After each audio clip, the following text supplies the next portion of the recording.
రాష్ట్ర ముఖ్యమంత్రి కేసీఆర్ సారథ్యంలోనే వరంగల్ తూర్పు నియోజకవర్గం అభివృద్ధి చెందుతుందని ఎమ్మెల్యే నన్నపునేని నరేందర్ అన్నారు.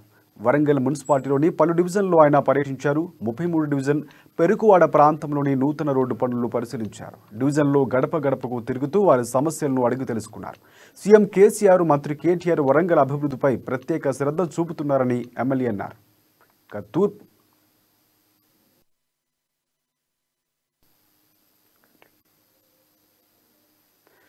వరంగల్ తూర్పు నియోజకవర్గం ఒక అభివృద్ధిలో కాకుండా విద్యా వైద్య రంగంలో కూడా ముందుందని చెప్పారు.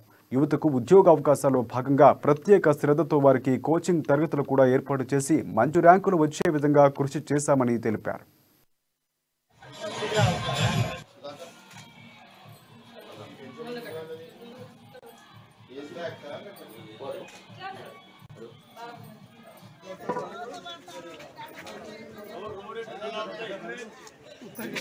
సూపర్ స్పెషాలిటీ హాస్పిటల్ కానీ ప్రధానమైనటువంటి రోడ్లు చేయడం కానీ కొత్తగా ఇప్పుడు మార్క్స్ తర్వాత వచ్చే మెడికల్ కాలేజ్ కానీ ఇవన్నీ కూడా ఈ నియోజకవర్గానికి భవిష్యత్తులో ఒక తలమానికంగా ఈ అభివృద్ధి జరగబోతుంది.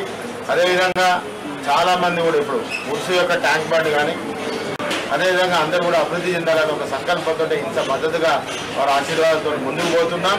పెరుకవాడ అన్నది ఏ విధంగానైతే వెనుకబడి ఉన్నదో ఇన్నేళ్ళ బట్టి 75 సంవత్సరాల రాజకీయ చరిత్రలో అసలు ఒక ప్రాంతం ఇట్లుండాలని ఎక్కడ కూడా సంకల్పించలేదు. కానీ సంకల్పించడం కాబట్టే ఈరోజు ఒక రోడ్లు డ్రైన్ మాత్రమే కాదు, ఇంకా ఈ వాడకు చేయాల్సినటువంటి మెరుగుదిద్దాల్సినటువంటివి